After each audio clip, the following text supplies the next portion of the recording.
Hi Leo! Love reading, love messages tayo para sa inyo ngayon. Ito na po, sisimulan na natin. No matter what your relationship status right now, kung single, in a relationship, married, we'll see.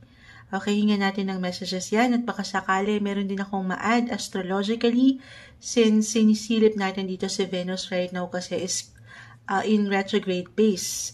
Venus is the planet of love, attraction, beauty, at sakali meron akong ma-add up na messages, gamit pa rin itong tarot para sa inyo. Okay? Leo, buhay, pag-ibig, relasyon, anong kailangan nyong marinig ngayon? Message? Guidance, advice para sa mga Leo.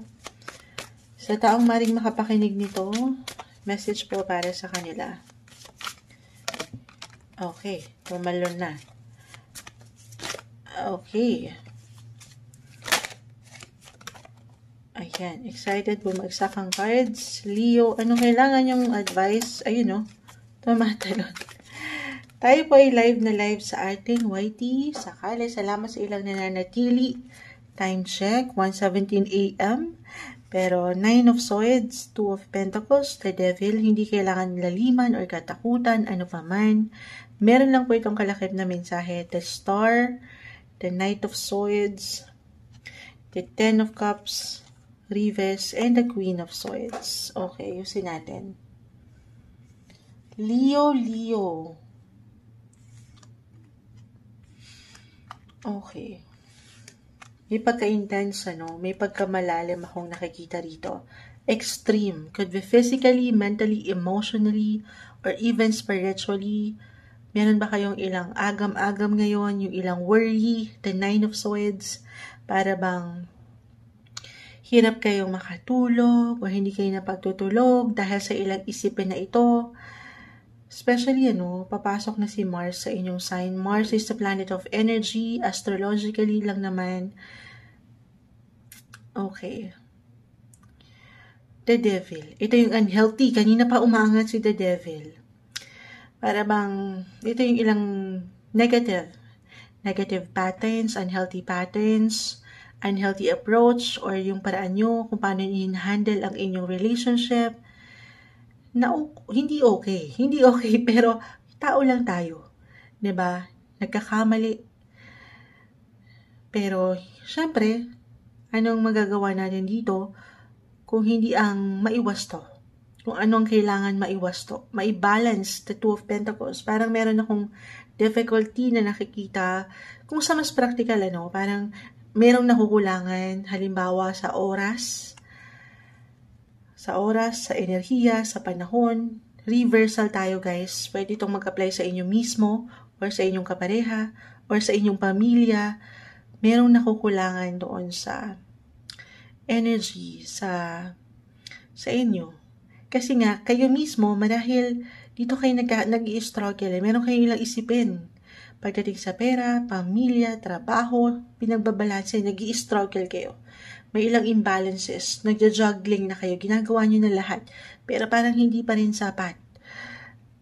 Okay? So, anong kailangan natin mapaangat dito? If ever mag-apply yan, Leo, paangatin ang inyong boses.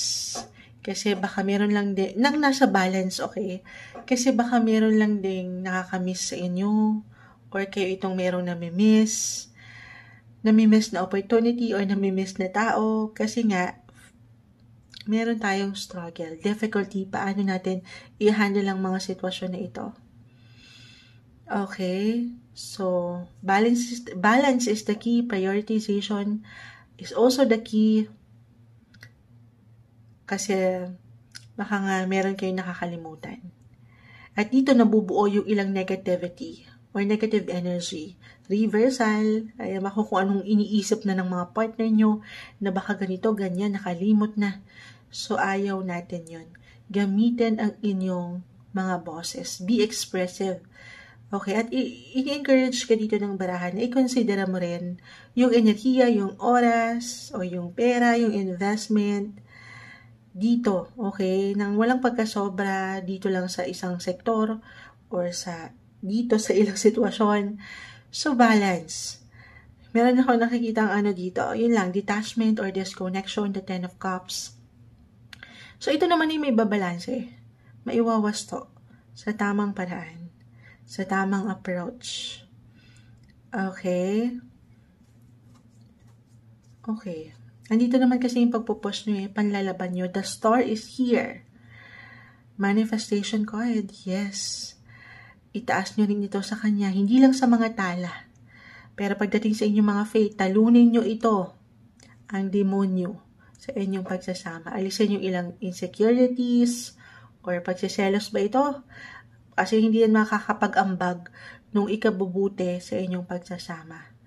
Paangatin yung awareness, yung clarity, na kayo pa rin sa isa't isa. Sa kabila nung, for some of you, nandito ba sa long distance relationship? Kasi si Venus right now is currently, actually, papasok pala dito sa inyong 9th house of journey, travel, international matters.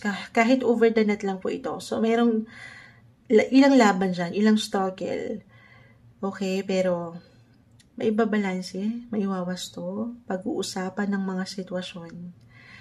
Ito yung kanina ko pa naman mention, Knight and Queen of Swords kasi yung inyong mga boses, yung inyong enerhiya sa inyong paraan para maiparating ang inyong concern sa ilang tao sa inyong paligid nang walang pagkakulang or pagkasobra. Ito yung umaangat na may hugot pa. Merong hugot para sa inyo. Love reading, mensaheng gabay lamang po, Leo.